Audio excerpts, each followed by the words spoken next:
महाराष्ट्र में उद्धव ठाकरे की पार्टी शिवसेना के एक नेता को लेकर एक बहुत ही बड़ी और हैरान कर देने वाली न्यूज़ जो है पब्लिक के सामने आ रही है। ये जो न्यूज़ है ये उद्धव ठाकरे की ही पार्टी शिवसेना की एक नेता जो कि सोलापुर नगर निगम से पार्षद चुनी गई थी 3 साल पहले। और आपको बता दूं कि ये जो पार्षद जो चुनी गई थी इनका नाम है अनीता मागर। इनको जो है पार्षद चुना गया था, लेकिन इनके जो विपक्ष में जो इनके खड़ी थी जो कि दूसरे नंबर पे आई थी, जिनका नाम है भाग्य लक्ष्मी, उनके द्वारा इनके खिलाफ एक याचिका दाखिल की गई थी मुंबई हाईकोर्ट में, जहां पे इनके द्वारा सीधे सीधे बोला गया कि जो पार्षद है उसको एक नियम माना जाता है केंद्र सरकार, मतलब जो राज्य सरकार के द्वारा एक नियम लागू किया गया है कि अगर आपको पार्षद का इलेक्शन जीत के और पार्षद की सीट चाहिए तो उसके लिए आपको सिर्फ और सिर्फ मैक्सिमम 2 ही बच्चे होने चाहिए, उससे ज़्यादा अगर होंगे तो आपको पार्षद की सीट पे नहीं बैठ सकते। जिसके बाद भाग्य लक्ष्मी जो है उन्होंने एक याचिका दाखिल की थी मुंबई हाईकोर्ट में, जहां पे मुंबई हाईकोर्ट ने इस केस पे सुनवाई करते हुए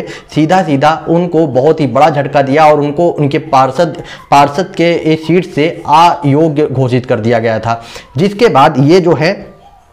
सीधे सीधे जो अनीता मागर हैं ये वहीं पर नहीं रुकी, ये सुप्रीम कोर्ट का दरवाजा खटखटाने पहुंच गई, जहां पर इनके द्वारा एक नया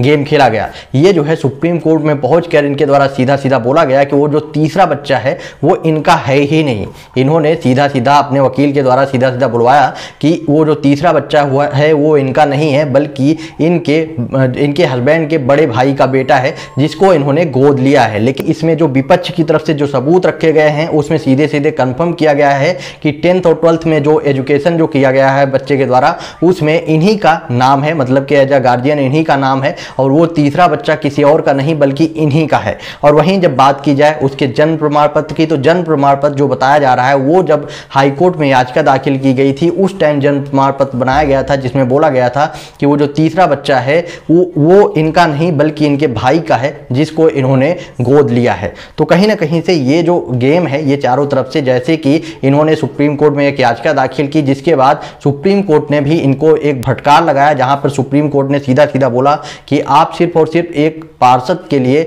आपको एक कुर्सी के लिए आप इस हद तक जाओगे ये सही नहीं है। मतलब कि सिर्फ और सिर्फ कुर्सी के लिए आप अपने बेटे को अपना बेटा कहने से मना कर रही हो, मतलब कि सिर्फ आप बोल रहे हो आपके सिर्फ 2 बच्चे हैं, तीसरा बच्चा वो आपका नहीं। साथ में ही सुप्रीम कोर्ट ने इसको रिजेक्ट कर दिया, यानी डिसमिस कर दिया इस केस को, और सुप्रीम कोर्ट ने भी इस केस को उसी तरह जैसा कि मुंबई हाईकोर्ट ने अपना फैसला सुनाया था और इनको अयोग्य घोषित किया था, सेम वही सुप्रीम कोर्ट ने भी उसी फैसले को आगे रखा और इनको पार्षद की चेयर के लिए अयोग्य घोषित कर दिया। जो कि कहीं ना कहीं उद्धव ठाकरे की ये जो मतलब शिवसेना की पार्टी जो एक नेता हैं उनके द्वारा इतना बड़ा कदम उठाया गया था, जिसके बाद लोगों द्वारा अब अलग अलग तरीके के सवाल उठ रहे हैं कि ये सिर्फ और सिर्फ कुर्सी के लिए इतना ज़्यादा गिर गई कि अपने बच्चे को भी अपना बच्चा कहने से इन्होंने मना कर दिया है। आपका क्या ओपिनियन है? आप अपना ओपिनियन कमेंट बॉक्स में बताएं और वीडियो को ज़्यादा से ज़्यादा शेयर करें।